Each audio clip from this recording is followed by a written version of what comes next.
Γεια σας, καλώς ήρθατε στο κανάλι μου. Μου ζητάτε πάρα πολύ να φτιάξουμε συνταγές απλές, εύκολες.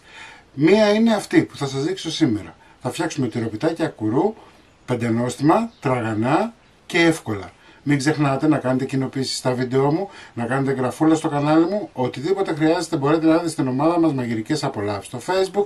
Και πάμε τώρα να σας δείξω τη συνταγή, την εκτέλεση και τα υλικά. 200 γραμμάρια σπορέλαιο. Έτσι, ή ηλιέλαιο μπορείτε να βάλετε ή καλαμποκέλαιο.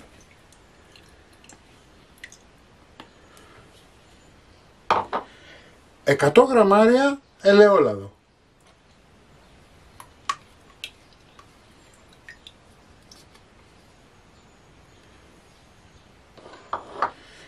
200 γραμμάρια γιαούρτι.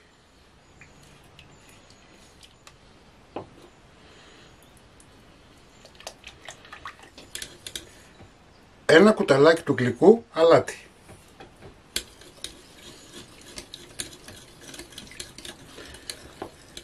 50 γραμμάρια τυριά που λιώνουν. Εγώ έβαλα γκούντα.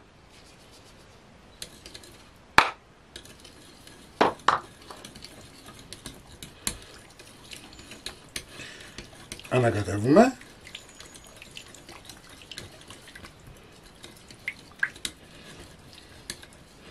Μία κουταλιά της σούπας ξύδι.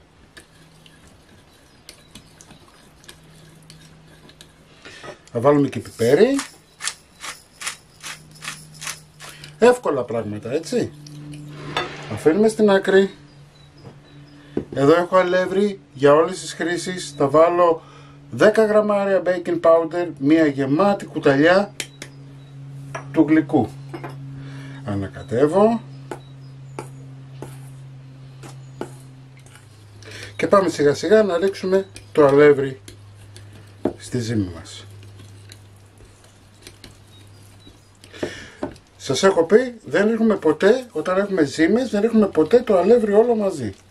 Έτσι, γιατί υπάρχει περίπτωση να το πάρει όλο και να πάρει και λίγο παραπάνω ή να πάρει λιγότερο. Είναι ανάλογα τη μάρκα του αλεύρου.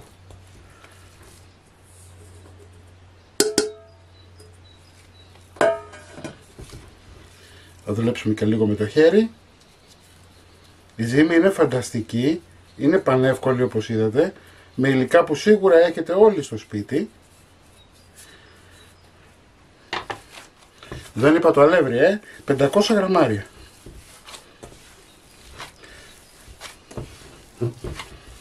Αλεύρι για όλες τις χρήσεις, 500 γραμμάρια με 10 γραμμάρια baking powder, μία κουταλιά του γλυκού γεμάτη.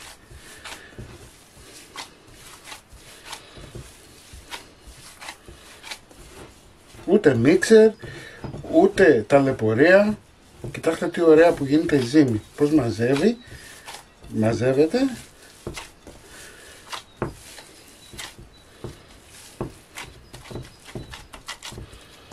Αφήστε τη ζύμη να ξεκουραστεί για ένα τεταρτάκι. Αφήσαμε τη ζύμη μας, ξεκουράστηκε ένα δεκάλεπτο. Ιδανικά θα ήταν να το βάλετε και στο ψυγείο να παγώσει λιγάκι. Έτσι, αν και δεν έχει λιπαρή ουσία, δεν έχει σημασία, του κάνει καλό. Κόβουμε μπαλάκια των 40 γραμμαρίων. Έτσι, 40 με 50 γραμμάρια ανάλογα πόσο θέλετε εσείς. Λοιπόν, η ζύμη μας έβγαλε 27 κομμάτια. Παίρνουμε το ένα μπαλάκι, το πιέζουμε. Εντάξει, εγώ για λόγους του βίντεο αναγκαστικά πρέπει να το κάνω, να τα κάνω όλα ομοιόμορφα. Εσείς μπορείτε να τα κάνετε με το χέρι σας. Έτσι, έχω πάρει λοιπόν ένα τσερκάκι, το οποίο πιέζω για να βγάλω ένα στρογγυλό κομμάτι. Έτσι. Ο μόνος λόγος που το κάνω είναι για το βίντεο, για τίποτα άλλο. Εσείς μπορείτε να το κάνετε με το χέρι σας, με το μάτι σας. Θα σας δείξω. Θα πάρουμε φέτα, τυρί, θα τη βάλουμε εδώ.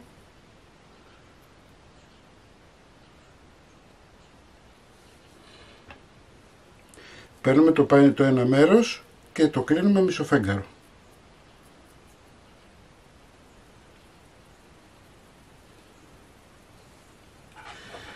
Μπορείτε με ένα πυρουνάκι για να μην σας βγει η ζύμη έξω, να το πιέσετε.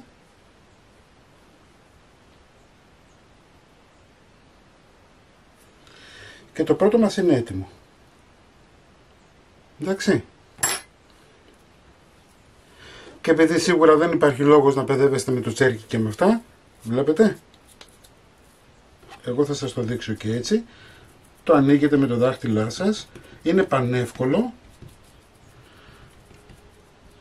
Εγώ σας είπα το κάνω απλά μόνο και μόνο για ομορφιά και για το βίντεο. Βλέπετε, βάζετε το τυράκι μέσα και κλείνετε.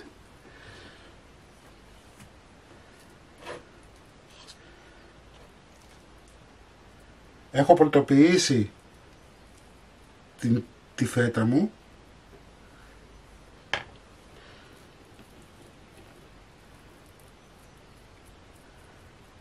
Το ίδιο πράγμα είναι στην ουσία, απλά εγώ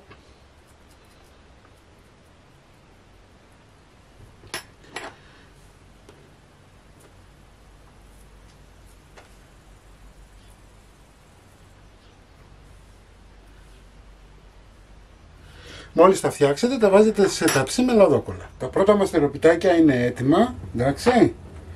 Λοιπόν, εδώ έχω ένα αυγό, θα βάλω ένα σφινάκι νερό μέσα, θα χτυπήσω, αλήφουμε για ωραίο χρώμα, αλλά και για θωράκιση, θωρακίζει το τυροπιτάκι.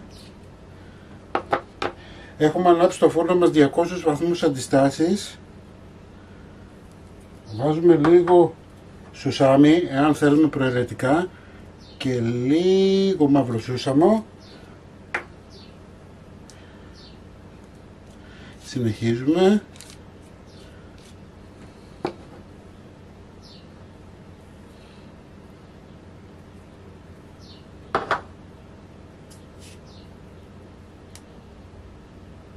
Θα συνεχίσω εγώ να κάνω τώρα τα υπόλοιπα.